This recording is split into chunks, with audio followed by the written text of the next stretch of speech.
Let's all go to the lobby. Let's all go to the lobby. Let's all go to the lobby to get ourselves a treat. Delicious things to eat. The popcorn can't be beat. The sparkling drinks are just dandy. The chocolate bars and the candy. So let's all go to the lobby to get ourselves a treat. Let's all go to the lobby to get ourselves a treat.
Hey, YouTube, Scarpad's domain, and Sci-Fi Sojourns. Tonight, bringing you once again another sci-fi film for your Monday night review, and this time it's Danny Boyle's Sunshine from 2007. Movie written by Alex Garland and directed by Danny Boyle, who did 28 Weeks Later, 28 Days. Obviously, is kind of an interesting science fiction film, and it stars a bunch of people who kind of were just breaking into things back when this movie came out in 2007. Cillian Murphy, of course, was in 28 Days that Boyle directed. A really underrated guy, kind of reminds me a little bit of Peter Weller. But we also had Cliff Curtis, Rose Byrne, Chris Evans, Benedict Wong, Michelle Yeoh. I mean, an international all-star cast of people who would go on to, do some really big things in the years ahead, but they were here. And this is a story, of course, of a sun that's going out in our galaxy. The sun is dying. The Earth is going to go along with it. It's freezing over, and the crew gets together in the spaceship. They send a spaceship in the year 2050. They lose track of it. Never hear from it again. 7 years later, they send the next ship, the Infinity 2, after the Infinity, obviously. And this one has a payload, and what they hope to do is detonate this bomb that's big enough to reignite the star and warm the Earth and stop it from dying. But of course, the best laid plans of mice and men go astray. And to talk to us about that is our usual guests, or maybe a few unusual guests. We're going to go to Link. How you doing, Link? What's going on, brother? don't have too much. I know Link is a devotee of all things Danny Boyle Oh yes, sir. and Yes, has sir. watched this movie in the past. And Many then times. many times, many times. I've seen it a couple times. And I think this movie Nice. needs a couple times to really understand what's going on. Yeah. And in the live stream, I think he'll be here eventually. Dylan from Dylan's Horror Show. He maybe stepped out for a second, but he'll be back. I know Dylan. I think this is his first time watching it. So Oh, nice. this movie is said by Danny Boyle to be kind of an homage and a mix up of 2001 of Definitely Solaris, see which that. we reviewed last week, but No way. probably the original Solaris, not so much Okay. the one that we watched, and Alien. And you can see the influences of a few of these things. Alien Yeah. definitely with the crew and the spaceship and the things that go on. Um 2001 definitely the ending leans itself more into 2001 Yeah. territory. Um, I really kind of dug this movie when I saw it. I thought it was a movie that was kind of ahead of its time, not only in special effects but in the overall story, the way it's told. We get this story that's a conflict between the crew mainly. I mean, there's a lot of long talky scenes as the crew has to go back and forth to decide what they're going to do to finish their mission. We get Benedict Wong Yeah. character who basically screws up and makes it harder to complete the mission, leading to several disasters for the crew, deaths on his hands, and of course he ends up being murdered, even though they thought he killed him, so being murdered. And then we Yeah. have this mystery of what's going on with the other ship. Why didn't they hear from it over those 7 years? What happened to it? And we see that. So that's almost a little bit of 2010. In 2010, they go aboard the ship in 2001, and they just try to discover what happened at the end of 2001. So it reminded me a little bit of 2010. It gave those vibes as well. We got a lot of interesting things going on. Cillian Murphy, who I really like, I thought is an underrated actor. He's been good in everything Yeah. I've seen him in, Killian, like yeah. Red Eye, really good. I loved him as Yeah, that's a Wes Craven flick, yeah, isn't it? yeah, I like and that. and So that's coming out, definitely. I think, in 4K very shortly. Nice.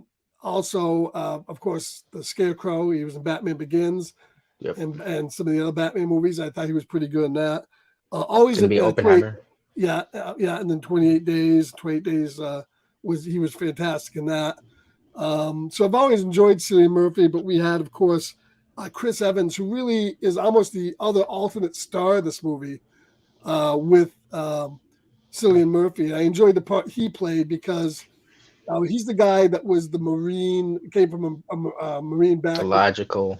logical, how to do what had to be done. Right. If he's gonna kill Yeah. somebody to get the job done, that's what he's got to do. If he's gonna kill himself to get the job done, that's what he's gonna do. So I really enjoyed his character, um, and then Rose Byrne was okay. We had Michelle Yeoh, who was good in it, Benedict Wong, and Cliff Curtis. So we're getting to come up some more of the plot details. It kind of, the whole first part of the movie is really them going back and forth, trying to fix all the things that went wrong, going eventually to the other ship because they had to, but that turns out to be a not great decision. But in the end, they do get the job done. Along the way, the mystery of what's going on with this crew, and we find out that the captain of that other ship, a guy named Pinbacker, kind of went nuts. And then it's interesting because what the character of Cliff Gorman, the guy who was the guy sitting there looking at the sun all the time with the shades, that was Cliff Curtis. It's shown that Pinbacker, the captain, was almost doing the same thing. His crew and that whole ship did the same thing. He burned up the crew. He went in. He got severely disfigured by looking at the sun too bright. It burned him. He went nuts. Hmm. He said he spent 7 years talking to God, and God told him that basically they wanted the human race to die, which is what he was trying to do. So he sabotaged his ship, and then he smuggled aboard the Infinity 2, and was The Icarus. yeah, the Icarus, right? Which is a ironic name for. Yeah, of course, because the sun. And then he was getting ready to do the same thing. He was, and he was sabotaging that ship and murdering people. Yeah. And I'm wondering if Cliff Curtis at some point would have maybe went the same direction, because he was doing the same thing Pinbacker did, sitting there, getting obsessed with the sun. When the captain of the ship dies, he's asking the captain, "What does it feel like? What are you seeing in the sun?" I think he could have become another Pinbacker and did the same thing of what happened to him. See, I kind of viewed it as like him, the Cliff Curtis character, and Mark Strong, like Pinbacker. Right. They were like two halves of the same coin, I guess. Where like they were both obsessed with the sun, but where Cliff Curtis saw like just envelopment, light, Right. and he was obsessed there, like kind of like a tranquil thing almost. Mark Strong was more saw like chaos, like destruction, like just fire, evil. It was almost like good and evil almost. But you said something earlier that got me curious. Damn it, I forgot it. Well, we'll get to. Let's go into Dylan there. Dylan, this is the first time you saw this movie, right? Yep. Yeah. What did you think? Your impressions of it overall? I think it's got a pretty good cast. It's one I gotta watch again to really kind of understand. Only thing that kind of confused me was once that, like, the guy that came out of the sun or whatever, talking all that guy stuff. I kind of didn't really get what that was about, to be honest. Yeah, he was the captain of the other ship that more or less just kind of went crazy, basically caused the other ship to not, kill the crew and become stuck there and not want to get back. I think, and I really enjoyed the movie 3/4 of the way. I thought all the movie was fantastic when it was dealing with like the crew, kind of having to get the stress of doing this job. Benedict Wong, who fucked up the shields and then caused. It's technically Cillian Murphy's fault because he's the one that. Right. Well, technically, but I mean, they all kind of wanted to go back and do it. I really liked it, and then I thought the ending got a little too artsy for its own good, because there was no reason, and it kind of drove me nuts, for them to show Pinbacker, which the figured captain was killing people at the end, and this whole blurry type of like he's a force of evil type of presence. I thought that shit was the guy that got left behind almost on the, remember who had to open the doors. Oh, it's funny you say that's what I thought when I first saw it. That's the same thought I had, that he somehow it transformed his ass because he's already obsessed with it. Because remember you see him get like hit with the sun. So I was like, that shit. But I was like, how did he get in there? So I guess that makes sense. Yeah, well, they showed early in the movie the Captain Pinbacker's log, or they showed it on the ship where he was talking about, and he was kind of going nuts. That's the one thing that bugs me, is that like Pinbacker, that's the only thing that doesn't. I mean, there's a lot of that doesn't make sense about the movie, but they present it well. But Pinbacker in particular is like he's got powers, essentially, kind of, sort of. Or they present him as to being, superhuman. Almost, kind of, sort of. But then he gets defeated by them. His arm skin gets ripped they just they rip the skin off his arm. That's how they kind of defeat him. The whole ending where they're in the bomb, and the bomb is really so big and so huge, and it's being shown. I guess at that point, time and space was being distorted because they were kind of falling toward the sun. But I thought, where the movie stayed sort of level and grounded, it kind of tried to be too much 2001 at the end. And I thought some of his directorial choices I didn't enjoy as much. I enjoyed the movie, but I think it made it kind of. He was trying to make more of what it was, Yeah. And that's my only complaint about the movie. Pinbacker is that I find myself like I love the movie as well, but it's like, I think about shit like that, like, just I try, even if there's not explaining the movies, like I'll try to come up with an explanation on my own, and I can't really do that with him. Like, why didn't he burn up with the crew? Why did he get? What was exactly why? And it's just not answered. Yeah, and then also like they go into that ship and they say, well, what's all this stuff floating around? And the guy said, well, it's human skin. Dust. But they were there for 7 years, but there was awful lot of dust there. Yeah. And how did and the ending and how did he survive? He's disfigured. He's burnt. The ship is fucked. How did he survive for 7 years? Did he really talk? I guess they want you to They think. said that he had enough food, or they said it would last like Yeah, 4 or 3 people for like 3 years. yeah, But if he was like the only person, it could have lasted him I suppose. just Yeah, as long. because and Maybe 10. that ship's the plants didn't get fucked up in that one. They were Yeah, yeah, overgrown with yeah. vegetables and fruits there and stuff like that. But it almost made you want to think: was it supernatural? Did he actually talk to God? Did it give him some sort of a force? That's what I was like. What the Maybe fuck? it did, but I guess you got to kind of guess. Maybe it did. They don't really tell you overall whether it did or not. I mean, the movie was, I mean, it was like, I guess, a physical manifestation of like science versus religion, almost, where he was kind of like, the sun it's time for it's time for the sun to go, it's time for it to burn out. That's how it should be. Well, science is like, we have means or capability of trying to change that. I don't know, that was Tim Becker's the only thing. I don't not like it, but there's something about it that bugs me, the lack of explanation behind. Well, plus they said it too soon. I mean, this movie was supposed to take place in 2057. 57, yeah. 35 years from now. Those ships are way too advanced for anything that we have now. Even in the bomb, like, come on, we get how many Earths in the sun? Yeah, and like, maybe if they had said this was 2257 or 2357, I would have bought that a little bit more. I think they didn't set it far enough in the future. I think they were trying to make it. See, that is, I think for how it's presented, it all seems plausible. Or they handle it very well. But it's like when you get too deep in the thought about it, the flaws start coming out. But first, I don't know. I feel like, and because like if you kind of look at mankind's jump in technology in the last 100 years, like we've made more leaps and bounds than we have since our inception on this earth. So yeah. I just, I can only imagine where we will be in, what this was like almost 20 years ago. So yeah, they were thinking like, 50 years from now, where will we be? So 20 years from now, who knows where we'll be? Yeah.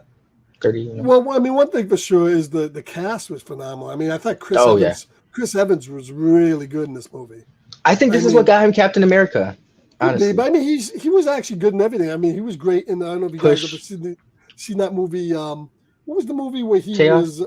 No, where he was going after Kim Basinger got Cellular. Jason Statham. I thought he was great in that movie. Yeah, and he really put in some good performances before becoming Captain America, which I think was like 4 years after this movie. It wasn't that long after this movie. It was 2011. Yeah, this came out 2007. But I mean, I just see it like in this role. I feel like because this is kind of like the first. Like at this point in his career, this was like his first big budget sci-fi. He kind of, like you said, he was the other leading man as well. But don't forget, he was also same time he was in the Fantastic Four. He played the Human Torch. Yeah, but he would. That's that archetype of character is far from like Steve Rogers. Like I could see Steve Rogers in this performance, like how he was the one who was focused on the mission and. Yeah. He was a dick, but for the right reasons, like. But yeah. Yeah, and he went out, like a hero there, going in that water. That whole thing was kind of like forecasted because he kind of froze his hand early, and of course he was frozen when they jumped into the. There was just some good foreshadowing with the deaths in this movie. I didn't peep until this watch. When they were fixing the shield at first, they thought they fixed it. I think it was Cap or Chris Evans that had said to Benedict Wong's character, he was like they fixed it, don't kill yourself, all right? Like he was joking, but and that ended up that's what you said earlier. So you think no, he was murdered by he was murdered by Penback, is confirmed. Really? Yeah, he didn't kill himself. Where did you see that? If you read go to Wikipedia, there's a few other things. The director commentary that the whole that they made that point where they thought he ended up killing himself, but he didn't. He got killed by Pinbacker. I had thought that when I first saw that, but after different viewings, I don't know why I started to think that upon multiple my other viewings, I started to think that Pinbacker, or he had actually iced himself. But it's funny you say that because when my first viewing, I definitely thought I was like, oh, that was Pinbacker. He took him out Yeah, because there was a he's deleted scene too. I think in the disc that kind of showed that too. So okay. yeah, I might have seen that. yeah. Okay, because that But was yeah, I mean, I mean, and then that guy there, that guy that was the second captain there, that he was oh that his death was kind of gnarly, where he gets frozen, hard frozen, and his arm breaks off and the blood's spurting out and stuff Yeah, like that. he was a little dickhead at first, acting like Yeah, he yeah. was a real dickhead. Billy, and Take that suit off. he's scared shitless. I'm your mad. captain. I was When we get glad he back, ended up dying Yeah. anyway. yeah, Look well, at me. you knew that guy was toast. You know he wasn't gonna I was make hoping. it out there. He was the only one that they didn't really, I don't know, like from the jump. I mean, not everyone got a lot of screen time, but he just was not presented as likable or just Well, kind it's of just like boring. out of nowhere, he's captain. You know. Yeah, I couldn't really understand why he was captain. He was communications office. Why he was yeah, second command? more Didn't make too qualified. much sense. I don't know. Yeah. But yeah. So Dylan, what else did you think that, as far as the story goes? Watching, you said you still think it's somewhat convoluted and. Yeah, a little bit, yeah, but I mean, I think it's still worth a watch. It's definitely one I'd probably pick up on physical because I do love the cast. I love Chris Evans. I love Cillian Murphy.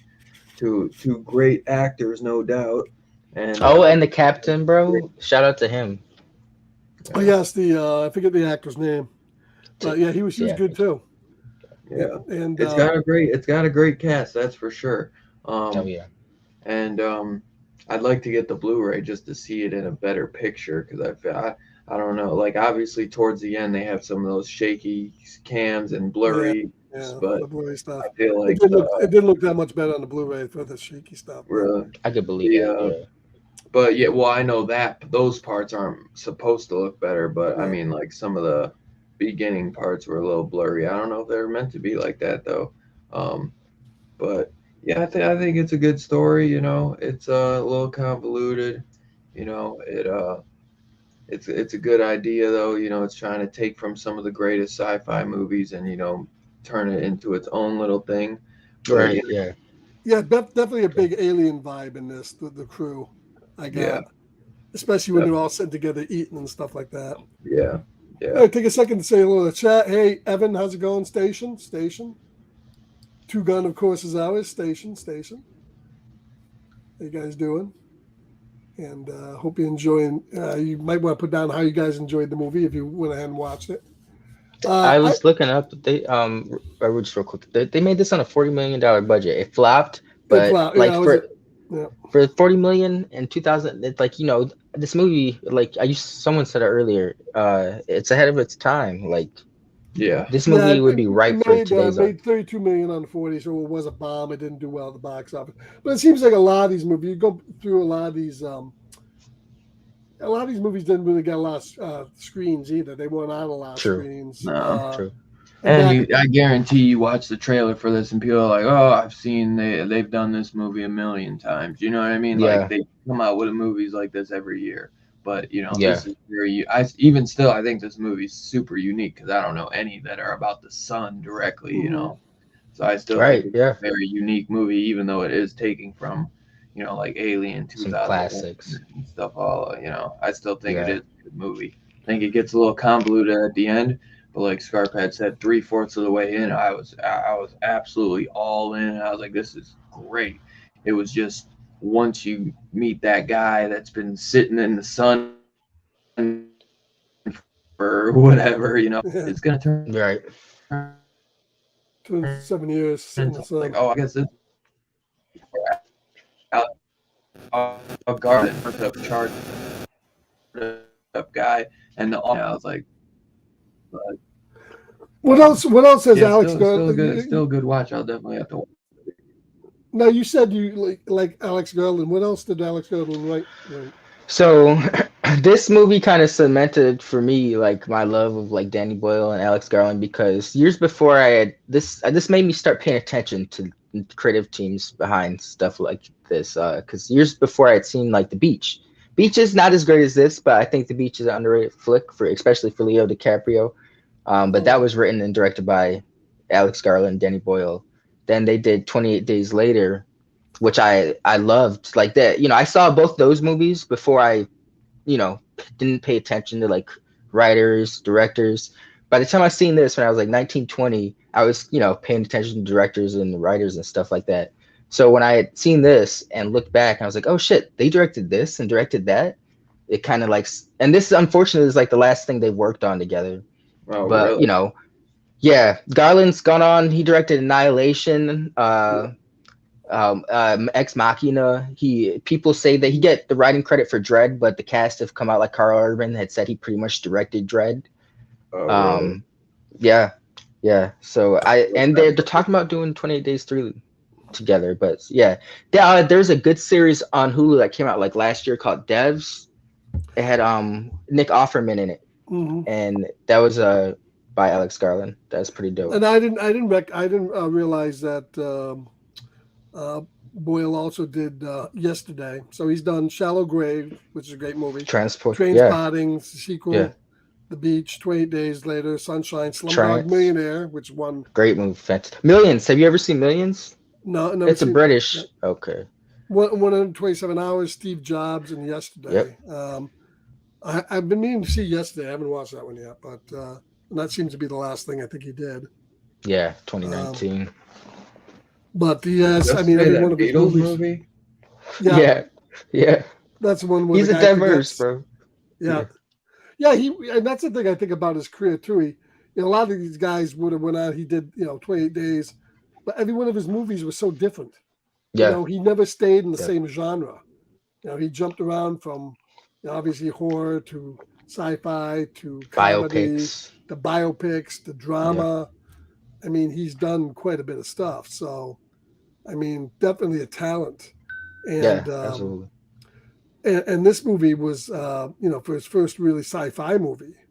Yeah, that's that. Watching it in this viewing, I was thinking that the whole time. I was like, man, like he hadn't really done anything to warrant leading up to a sci-fi flick at this point. We're studio. Yeah, he was a huge sci-fi fan, and in fact, Pinbacker is named after the Captain Pinback, who was in Dark Star. John Carpenter's Dark Star in 1974. There was a character called Pinback. Pinback was the guy who popped the beach ball and killed the beach ball monster, and he was a big fan of that movie, so that's why he named the character Pinbacker as kind of an homage to that movie. So he was a sci-fi fan. He just didn't do too much in that realm. Yeah. But I also had to talk about the, of course, the special. Go ahead. So third one, would that be called 28 Months Later? I wonder. I haven't heard. 28 days later. Maybe I haven't heard they were even going to. I didn't even hear they were doing a sequel to that. He came out in November and said that Garland had been working on a script and he would want to direct it they're fine tuning it. They haven't gave it to a studio or anything, but they're actively working on it together. He hasn't said he would direct it, but he said he is, but he said he would love to direct. Did he do Weeks Later too? No. He did some second unit. He did 28 Days. He did some minor second unit directing. The opening scene for 28 Weeks Later was directed by Danny Boyle with the dad and the mom and shit, with Robert Carlyle, I believe is his name. Yeah. Oh, okay. But yeah, I keep thinking like, what could they call it? Because it's like, 28 Weeks was clever because they said it took place. They might do 28 years later if something's still going on. But the virus dies out though. It was like rabies. They weren't really zombies. They were just like so. They if they didn't spread the virus or anything, like eventually they would die out. Like I mean, it could mutate though. Yeah, I mean with Last of Us and stuff going on now, it's they're gonna want to probably jump on that train. Absolutely, it's only gotten bigger. Like he's always kind of been ahead of his time. Like 28 Days Later, that blew my mind. That's one of my favorite movies of all time, and especially horror. Yeah. Definitely. Going on a tangent. And I think the music in this movie is really good too. The music is done by, who's the music done by? Let's see. There was a damn. The music. Who's the music done by? There's a scene in that they play in a lot of movies, where I've seen it particularly in the X-Men Days of Future Past trailer, John Murphy. where it was a scene where he at the very end where he's detached from the bomb and Killian Murphy's in the suit and he's like struggling and he like falls, but they're playing like this piano Right. shit in the background and it just perfect. It fit the scenes and moods. Yeah, I love the suit they made for that. The aluminum Gold. foil, big gold. It almost looked like a diver's suit, and it just had that. You played BioShock? No, but I've seen this. I've seen what you're talking about. Big Daddy, that's what it reminded me of. They got the one slit, and that was effective because it was almost like just looking. You never knew what you're going to be seeing out of the thing. Yeah, and, right. I think that was purposeful for the sun too, maybe. Yeah. Right. Yep. Yeah. So they could just see enough. But I mean, that was done well. So that the music and the special effects, cinematography, I thought were, fantastic in it. This movie, it's definitely say probably my favorite scene in the movie is going to be the scene where they're getting blown out the airlock. I love stuff like that where they. Yeah, that was a good. You know what? Because you talk about, I don't know if you said CGI, but there's a lot of practical effects. Yes. I was gonna say Danny Boyle was like, I want to do as much practical effects as possible, and that's why he said it was a pain in the ass to do a lot of those shots. Like, I don't think there was a lot of CGI in it. So I didn't know. I didn't hear. It like cut out, so I just heard you say effects, so I didn't know. But I think a lot of it was model work too. So. Yeah. For 40 million, there's not much he could really do with CGI wise, so he can. Not back in 2006. They had to film this in like 2006, bro. Yeah. Yeah. Yeah, I mean the whole airlock. Even 2005, man. Who knows? The whole airlock thing was wire work and step. Oh. It was all wire work. I think a lot of that. Yeah, I could see that. Yeah. Out.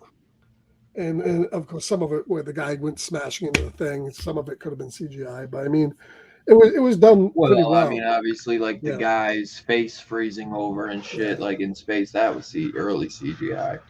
Yeah. Didn't it look bad though? If you go back and look at some shit from 2007. Yeah, they're real close-ups, so at least it's not like far away. They're like a lot of close-ups, so they look pretty good. Yep.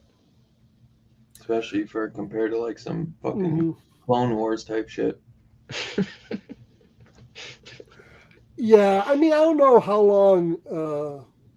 Obviously, you get the sun correcting itself, and then you get the shot at the end with the girl, his sister, I think it was, and their kids.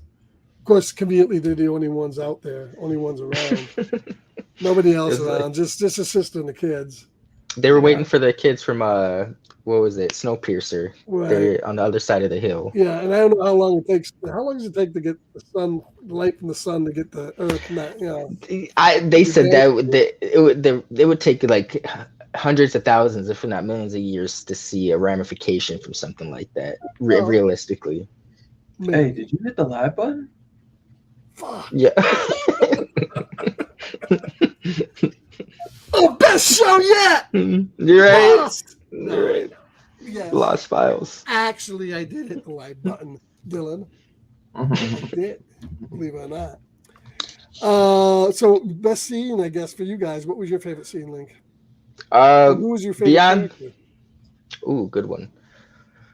Go favorite character first. It was Cillian Murphy upon my initial viewings, but like I said, this movie kind of was a big one for me because I had seen Cellular, like you mentioned earlier, with Chris Evans. Mace was my favorite character. I get to that, but I had seen other things that he had been in, but this was like I was like, oh shit, I could see like the Human Torch being a lead guy in his own sci-fi, but it made so when he got cast as Captain America, made total sense to me. I mean, Push kind of helped too, but I think he just played the role perfectly. Like, he was the only logical one from the jump. Like, he's the only one that did everything, made the right moves, and was always trying to stick to the task the entire time. Like, fuck emotions. Like, I love the speech. It's not my favorite scene, but it's close, where he's like, right before they make the course alteration to go see Icarus 1,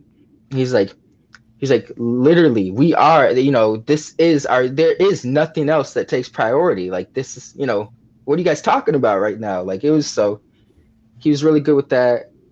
Favorite scene, I just, I don't know. I'm a big sucker for the ending scene where Cillian Murphy is standing in between the sun and the bomb blast, just because like the visuals and the emotion that was going on and like the symbolism and shit, like, mankind touched the sun type shit. It was just very well shot, and the music was on point. Yeah, definitely. It was 40,000 degrees in there, but he was all right. Without a suit. I thought he was maybe going to actually be able to save Chris Evans at the end, but yeah, that's they didn't a say brutal way to die, man, with his legs getting Oh, and trapped. that freeze, bro. Yeah, he got frozen and died. And his legs basically got like ripped off almost. Right. Mm-hmm. But yeah, I would go Chris Evans without a doubt. I mean, between him and Cillian Murphy, which I love that they're like butting heads the entire time, beating the shit out of each other. But yeah, I go Chris Evans. He's just fantastic how he was able to make the tough calls, and it didn't matter. It was all about the mission, and even if somebody had to die, he was willing to make the call. But I would probably say my favorite, one of my favorite scenes was probably that scene between them when they're trying to figure out who's going to go through the airlock and who had to be left behind. And then the Cap's called Captain. I'm trying to, force Cillian to take the suit off, and then just them being blasted through, and then him saving Chris Evans, and then the captain kind of going off and just kind of going out into space. I thought that was a great scene. It was pretty tense because you could tell Cillian was just like standing there just shocked, like, are you going to really make me take this suit off, That was a good example of Chris Evans' character too, because he kind of just jumped to it right away, just without hesitation, like started suiting up Cap and shit, just like a good example of he did what needed to be done, even at the detriment of himself. You're the only one liable. Yeah, he was no fan of the guy. You can't do what needs to be done once you make it to that side. Like, you're not equipped to do what Cillian can do. Right. Yeah. Yeah, he was there. He definitely stayed true with all the way through, and I would say the same thing. I think he was the best part of this movie. Good scene between Cillian and Chris Evans was when they fought at the beginning, and Chris Evans goes to apologize to him, and he's like just standing there, and he's like, "Is that your apology?" He's like, "Yes." He's like, "Okay, I apology accepted." He's like, "Okay," and he walks off. It was funny. Yeah, they all pretty much stayed true to the. I mean, Rose Byrne wouldn't give him the vote, but they said, "Well, it doesn't matter anyways. I'm going to overrule you." Right. So she stayed true, and then what's her face from? I can't remember her name. There. Michelle Yeoh. She was all about that force. She must have been the hydroponics person. Yeah. And she really felt that was a great scene when that was burning. And he did that, he flash fired that, he burnt everything up because they knew at that point they weren't getting home anyway. So yeah, I would say definitely, Chris Evans was, I think he overshadowed Cillian Murphy a little bit in this movie, and he was good in it. So it was an ensemble, but I would definitely say he was definitely the driving force. Yeah. Just woke up. Well, Perry Station, man, hard day of gaming. And Mark Strong, for what it was worth, I mean, he didn't really have much to work with, but I love Mark Strong. Usually, everything he's in because he's the guy fantastic. that got left behind, right? Yeah, Pinbacker. But for what it could, because that role could have easily just been. Well, no, he's not the guy that got left behind the ship. That was Cliff Curtis. Oh no, yeah, he was the captain, the burned up guy of the first mission. That was Mark Strong, right? Yeah. He played Sinestro in Green Lantern. Yeah, he always plays a vampire or an alien or something. That guy. Yeah. Mark Strong. He was Kick-Ass. He was the Mafia dad, I believe, in the first one. Yeah. Yeah. So Mark Strong's dope. But there's a good Professor X. Yeah, even though Patrick Stewart wants to do it again. Okay. God knows. He's had 20 years. And I love Hugh Jackman as Wolverine because Wolverine's my favorite superhero ever. But I want to see new blood with Wolverine after Deadpool 3. I don't need to see his egghead anymore. It's fucking Patrick Stewart. the man could barely emote in Star Trek Picard season 3. So I mean, it's time for him to retire. You know. God, Really? yeah. Logan was a good send off, bro. Yeah, Logan was a great send off, but we don't need to see him again. Yeah, so unless they go so then we DH can have it. again. I mean, sad to say it, but it's like go ahead, cast him, and then he's gonna freaking end up dying, and it's like then they're gonna have to recast him. It's like just get somebody young, man. Yeah. Yeah, Or mid it or they've had middle 20 age. years at this point. Exactly. He did plenty. He got to even come back and be in the MCU. It's like he got his little cameo, and he got They're real money. shit. Yeah, They're real yeah, shit. yeah, definitely. Of The course, now we're only talking one, about only the one I want, only one I want from that Fox timeline is freaking Hugh Jackman. And we're gonna get him in Deadpool 3, but that's Yeah, it. You're that getting I him, don't mind that. He's gonna be in Deadpool, isn't he? Yeah. Yeah, Deadpool 3. Yeah. But he's But not then gonna be in. that's gonna probably be it. No, that's Yeah. gonna be MCU. They said that's gonna be like the first. That's is the rumor MCU. that. Yeah, I hope. Yeah. I hope they don't bring him Yeah. back anymore because they need to get a new. No, that's gonna be a it. new. They're gonna end up Wolverine. It's And I gonna hope they- tie into the multiverse stuff, though. That's why. And I hope they cast somebody who is more in line with what Wolverine would look like. A guy who's about. I mean, how you 5'3". how are you gonna find that though? Like, really, realistically, let's think of some No. actor because I want that too. But what actors are like fit that physicality? Let's Danny be honest. DeVito. Is it just like besides the height? That's the only thing, because that he's 6 foot. Like the way his Yeah. haircut and his like sideburns are, he looks just like him. It's just the height No, that yeah, we're bitching about. that's the height Yeah. because It's in the really- comics that's He could part have of been a. bulkier. He wasn't that bulky. He wasn't. He I was mean, but that's size because he's skinny. Wolverine's so small. That's why he's so bulky. But that's part of his appeal is that Dude, he's a small, scrawny guy. You want Hugh to. Jackman's gotten pretty fucking ripped, bro. In some of the movies. No, he has. Yeah, it varies. It varies. Like I think the most It built he definitely was. varies on which movie. Yeah, the Wolverine though, he was cut, bro. Like he was. Oh yeah. Bro. Oh, yeah. About to pop through his skin. He was cut. He was cut in that fucking cameo he did in was that First Class or Apocalypse when he has like the Weapon X gear on? He's only in it when he for comes out Right, yeah, when he comes out of the Apocalypse. water, and Yeah. they like he's all like prisoned up. He's like kept in a lab or whatever, and they like bring the X. He had that helmet on and shit, bro. Yeah, bro. I love that. Yeah, Yeah. which one that is though? But yeah, dude. Apocalypse. That was Apocalypse. Okay, yeah. Yeah. But he was ripped in that one too. The only that is the only thing. That's the only thing is with Hugh Jackman. It's not because he embodies Wolverine perfectly, but it's like the height, bro. Wolverine's already deadly. A man who's 6'3" with blades on his hands is physically very. I mean, that's not a bad thing, but that's part of Wolverine's appeal in the comics. Is Yeah, I think everyone knows him, but he's a small guy. You wouldn't expect this small guy to be They're able probably to going be to so cast somebody deadly. who's kind of unknown. I don't think they'll cast a major actor. in that role. People keep trying to say that Taron Egerton dude, and it's like I don't dislike him, but I just don't see exactly 5'5". They're always gonna get 5'8" or something. Yeah. 5'9". Yeah, Too Good Pedro has an idea. Ralphus, man. Ralphus from Bloodsucker Who's Freaks. Ralph? Oh my god. Yeah. Ralphus would be a perfect Wolverine. Or better yet, well, he's too old now. But you guys said he passed away. I was gonna say the son from Burial Ground. Really good one. Yeah, actually, no, I think I don't know. I think whoever they cast is going to be an unknown, or maybe Robert Pattinson. What the fuck, he's No, please no. Batman. Then he wouldn't do it anyway. They could have crossed streams. And he's too skinny. He was a fucking terrible Batman. Bro, shut the fuck up. I don't think I was gonna say I wouldn't say terrible Batman. Batman, bro. Come on, like he was an okay. Well, he was an okay. It's his Batman, Bruce but a Wayne. terrible Bruce Wayne. Yeah. That's because all right. I think I see what they're trying to you do know- with you that. know Like, Bruce Batman, Bruce Yeah, Wayne.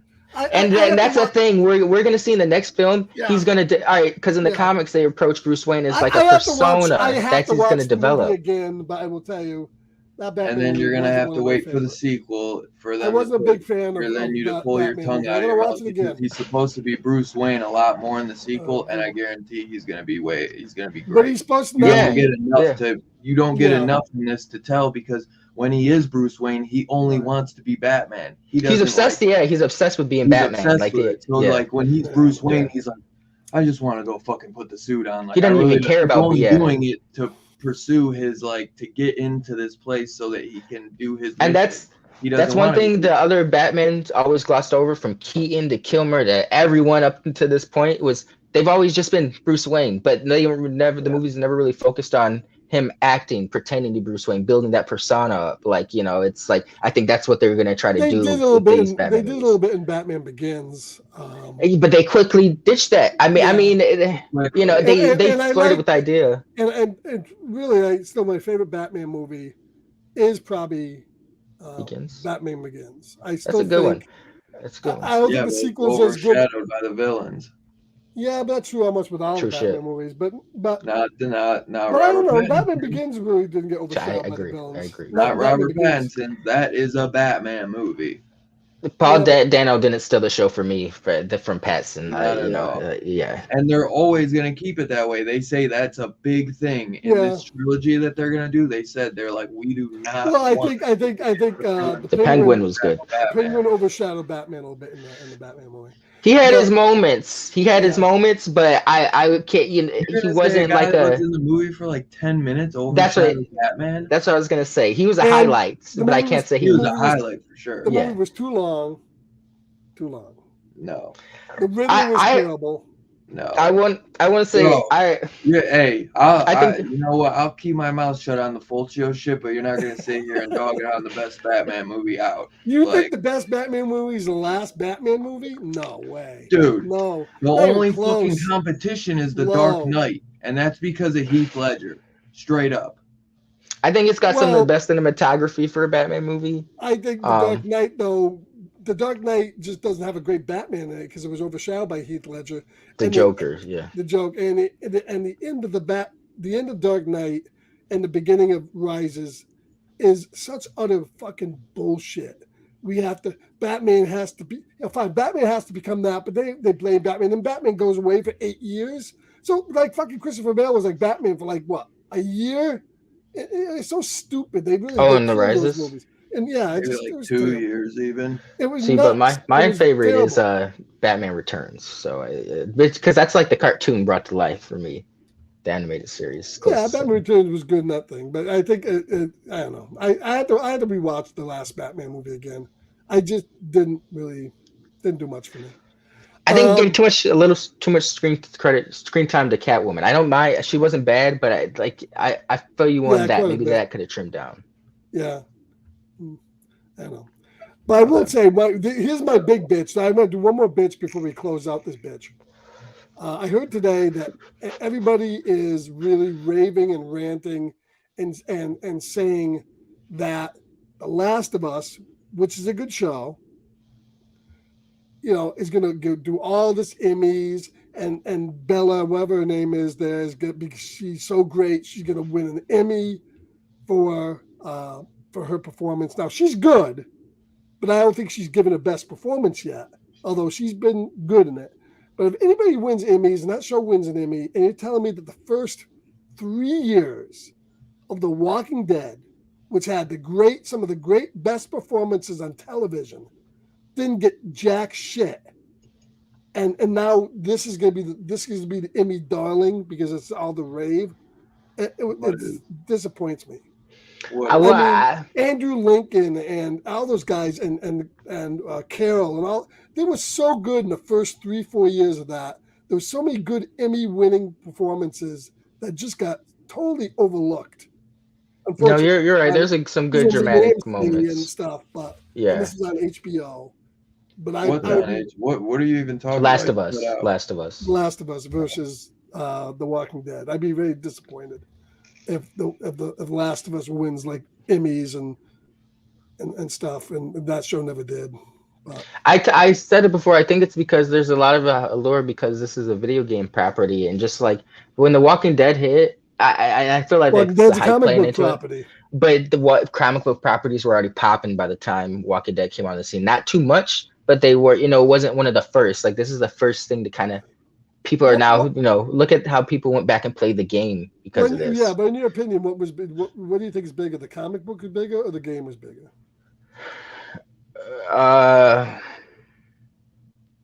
It's hard to say. I mean, the viewership is up on this, but I would say, and I don't know. It's doing its job though as a show. If the viewership is up like this, like obviously people are attracted to the story.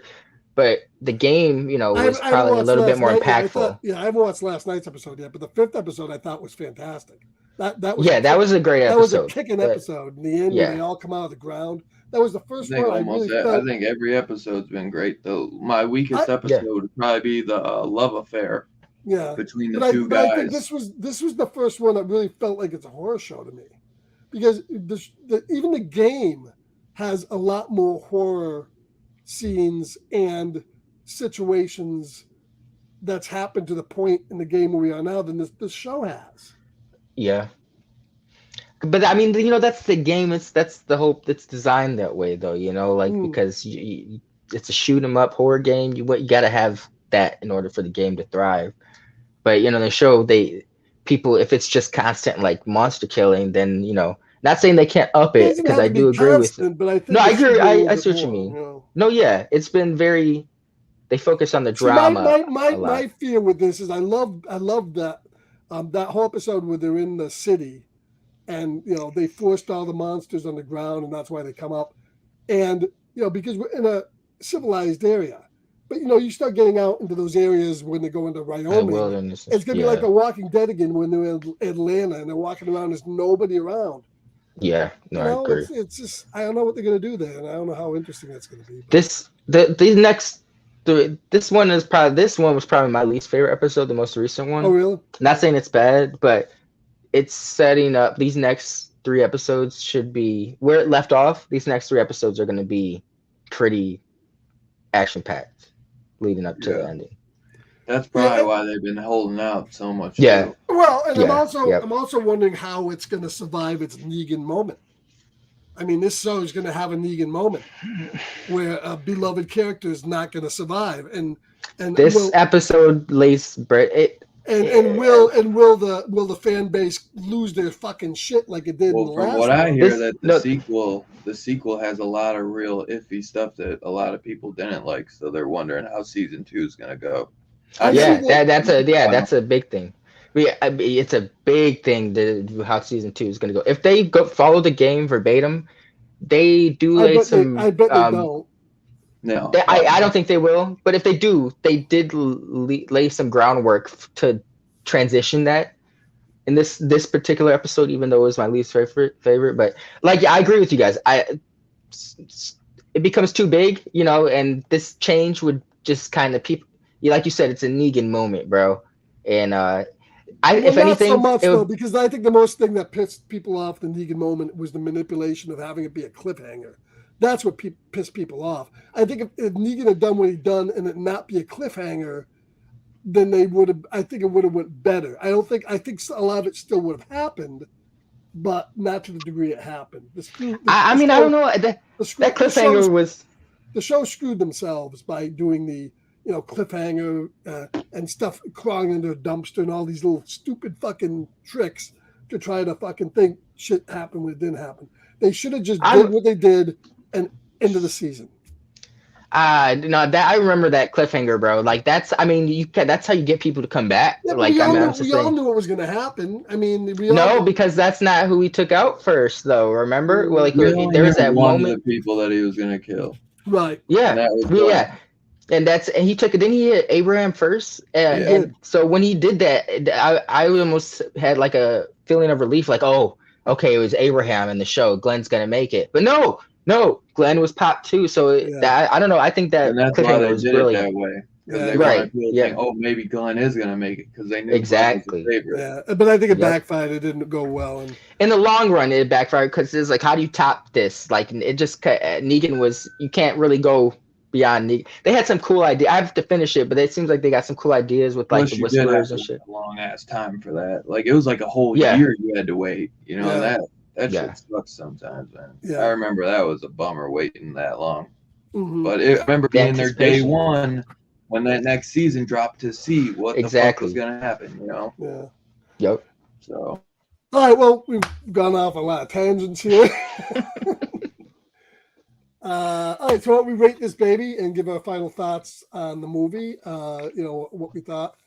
I'm gonna give this. What's that? Are you frozen? There you go. You're back. Nice. I'm gonna give this a I'm going to give it a 3.75. I liked it. It was a really good plot. I thought the ending was, I was a little let down by the ending. But I enjoyed the performances are great. The music and the special effects are great. The plot, the whole idea about what you said, a star dying. I guess Armageddon did an asteroid, but it wasn't a star collapsing. Uh, Yeah, yeah. but I enjoyed it. I would say 3.75 for me, and I enjoyed the movie overall. What do you think, Link? This has always been like a 4.5 movie for me. But it's a movie that always, anytime I always watch it, anytime I catch it on TV, it always has me thinking about it after I finished watching it. Good or for good or for bad, but I do enjoy movies that leave me thinking. So I think this movie is like 2000. That kept watching it on this review. I just kept thinking like, man, this was 2007. Like it's gotten better with time, like a fine wine. So I totally understand you guys' reviews. Like I get in the convoluted plot with the switch up at the end. It becomes like a slasher. I'm gonna give this a 5. This is, like I said, this kind of made me just put Danny Boyle in. Sure. Yeah. I've seen I've seen this a bunch of times. I'm a big Danny Boyle ex Garland stan. So, this movie, I don't ever not have a good time watching this movie. Yeah. So I feel like the more I watch it, I'll probably like it more myself. There's just a few things that I kind of didn't understand, but I understand it a little bit more hearing what your thoughts on it. Yeah, it sounds like you pretty much got the plot. I mean, the ending was confusing. Yeah. Either purposely. Yeah, like I said, it was more that ending. Yeah, especially when they're in the bomb. That bomb area was so. I think it was exaggerated because of the distortion. But when he's looking up at the guy and he's like on the other part of it, it was very abstract by that point. You can't really take a lot of it literally. So what's your rating, Dylan? I think I'm gonna go with 3.75. I enjoyed it a lot. I definitely will be watching it again to check it out. I think it definitely could go up to like a 4.25 on a rewatch, to be honest. But right now I'm at a 3.75. I think Chris Evans did fantastic. Cillian Murphy were incredible. I think both of them, I love their banter between each other, and they were just butting heads the whole time. But then when it came down to the mission, they stepped up and did what they needed to do. They put their they fought like brothers. You know what I mean? It's not like they were friends. They would fight like brothers. And I think it had a great, star-studded cast that has a lot of big it did actors that turned out big today. Rose Byrne does a lot of big stuff. Even if it's comedy. Bro, I I forgot Benedict Wong was in this shit. Yeah. But we didn't even really mention him at all. Benedict Wong's he's the one who commits suicide. Well, it gets But I was like, because I was looking, I was like, that looks just like Wong, but I couldn't tell until he's young. He looks really young, man. He had like a little mohawk. The 20 years has not been kind to Benedict. But yeah, man, dude, great cast. Honestly, a fan. I couldn't believe it. I was like, I just thought it was like Chris Evans and Cillian Murphy. And for that told me. And then I'm like looking, I was like, holy shit, Rose Byrne. I was like, Cliff Curtis. You got freaking, like we just said. Mark Strong. And what's the funny thing about Rose Byrne? She never does a bad performance, but I don't really like her as an actor because I feel like she's always the same. But I liked her in this. Like, I feel like she played her role so well. Best thing I think I remember, from she wasn't she in Damages with Glenn Close, that TV show? Yes. Neighbors, she was good in. She was really good in that. Glenn Close with Damages. She was in Troy with Brad Pitt back in the day. Yeah. Oh, did she have blonde hair? Or no, maybe I know she had I think she had brown hair in that, but she was Brad Pitt's like love interest in that. Yeah. Okay. Yeah. Okay. That's a great movie.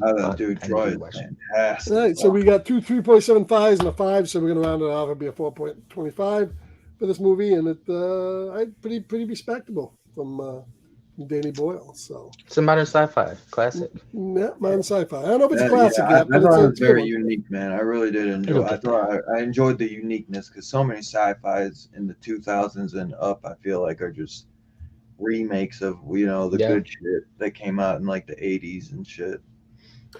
Yeah, hell Actually, yeah. well, next week we have another interesting, actually pretty damn good sci-fi movie. I liked it. 2005's Oblivion with Tom Cruise and Morgan Freeman. Very 2013. 2013 that came out. That was Yeah, I think 2005. you're thinking of War of the Worlds. Oh, okay, maybe that's right. It was after Yeah. that. Yeah, so Yeah, I was Oblivion, gonna say Oblivion's way. Tom Cruise has made a good share of good sci-fi movies, and Oblivion was one of the better ones that he's made. Yeah. We'll be looking at that next week to round off March. And then next week we'll announce what's coming. I mean, February, and then we'll announce what's coming out in March. Got some good stuff. So that's next week on the show. 10 minutes from now, actually about 9 minutes from now, we got Robbie over on PCP doing what was he doing tonight? He was doing, Cyborg. The Great Cyborg.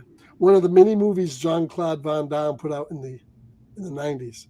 So I think he put one out like every two weeks or so, didn't he? Yeah, probably. Damn near. And Yeah. this movie came out in that great time. We had Steel Dawn, Cyborg, Universal Soldier. We got a million of these movies coming out back in the day. Universal So Soldier. Robbie's looking at Cyborg. And then we'll be back at the end of the week, Dylan, for I hope so, for Twilight Zone. We're doing the next 4 shows in that. Oh yeah. And got some good ones coming up in that. And then next week, what are you doing on Saturday? You're doing what? Two Evil Eyes by Two Evil Eyes. George baby. Romero and Dario Argento. I'm I've curious. never seen it. I want to watch it, Really? so I can't Yeah, wait you're to gonna see love it. It's an You own anthology, and I normally I got it on 4K. I haven't watched it yet, and I will. Oh no. And I hope I like it. But I like George Romero, I like Dario Argento, and I certainly like anthology movies. So, now does this have an over? You have to tell me. Does it have like an overall like a thread that ties them together, like a bridge section, like I forget. You forget? Well, I'll have to watch. I'll have to watch it. See what it is. So it should be interesting. Two Evil Eyes. Next I week. just know I just know it's two anthology stories, one by George and one by Dario. Who got to go first? Huh? Was George first? Pretty sure it's George first. Oh yeah, I hope so. I don't know. You'll have to watch. I'm gonna have to watch it. You guys hopefully will watch it too. Two Evil Eyes next week when we do it on Dylan's Horror Show. So thank you everybody for stopping by. I want to thank Two Gun Pedro, Perry, Evan, everybody else that maybe stopped by or will watch it and rewind. We'll see you next week here for, of course, Oblivion. And anything else you guys got to say before we round it out? You wanna talk to us about your love for Burial Ground or Kingdom of the Spiders or anything like that? No? You all good? Yeah. I think we're good. Yeah. Batman, Robert Pattinson is the fucking best. I disagree, but I will watch it again. Hopefully, No one cares what you have to say. I like it better the second time. I think some people like. All right, so Not when we'll it comes to Batman. Not when it comes to Batman. The Batman. I was just listening to the other day at a long last. I was listening to the Bat Dance from Prince off the Batman soundtrack. A classic. What the fuck? You don't know what the Bat Dance from Prince is? Oh, Yeah, you kids, man. No, I know. I was just Pull it up on iTunes, random. man. And there. That's why he was dancing and the DJing Batman. the other day. Oh, that's great. He had a half Batman, half Joker outfit on. Classic, man. Yeah, he's a goofy. All right, we'll catch you guys in about a week. Night all. Peace out, yo. Peace out.